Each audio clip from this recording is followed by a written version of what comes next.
I think it's hard for people to appreciate artificial intelligence, especially the expert system kind of artificial intelligence, because all we hear in the news is about the more recent form of AI.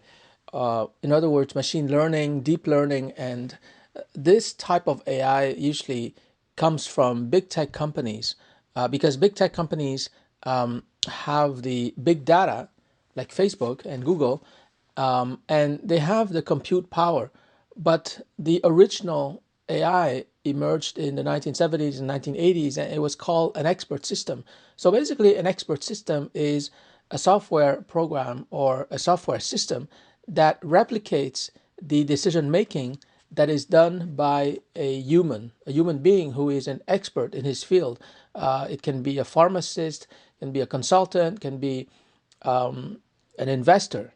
So when you look at expert systems, then you're looking at something that is closer to human intelligence, whereas machine learning and deep learning are more about computer intelligence because a computer is able to collect massive amounts of data and is able to recognize patterns in those data and in a way that a human being simply cannot do, and it can do it so much faster by two or three orders of magnitude.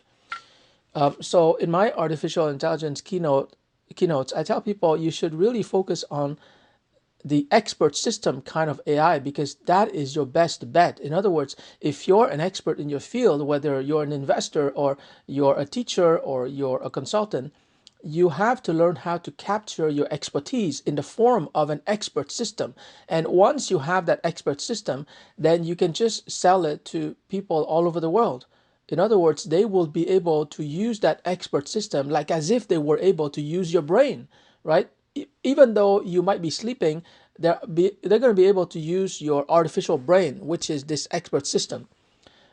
Now, it doesn't mean that it's going to be easy to create that expert system because it requires a set of skills, and usually it's a knowledge engineer that will help you to extract your expertise and put it into an expert system. So the knowledge engineer is going to ask you a lot of questions like, when you see this data or when you're in that situation, what is it that you're thinking about? And what is the formula or the mental model that you have in your brain that allows you to make certain decisions? Or how do you process that information? How do you analyze that information?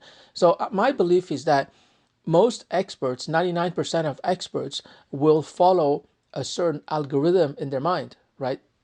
They just can't not be in a situation or face a problem without having some kind of framework, without having some kind of algorithm or recipe that will help them to make sense of what they see, right? So if this algorithm is operating in their mind, then the job of the knowledge engineer is to extract that unconscious algorithm and put it in the form of an expert system that can be used by everyone on the planet, right? Because the expert system is really like a little brain that will help a person, the user, to make the right decisions.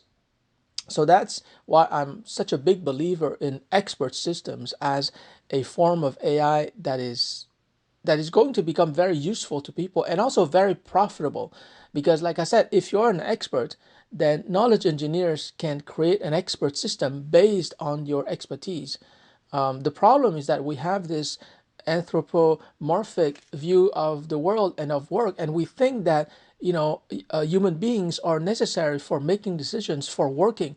But as we've seen with the full self-driving chip by Tesla, the FSD, it is possible today for a computer to drive a car, which is a life or death situation, right? Or to make investment decisions. Kai-Fu Lee, a very well-known researcher in AI and author of the book AI Superpowers, has fired his financial advisors. He's now using AI to make investment decisions. So I think in the future, more and more people will realize that one, they can create an expert system based on their expertise so they can sell that software, and two, they can use the expert systems created by other people.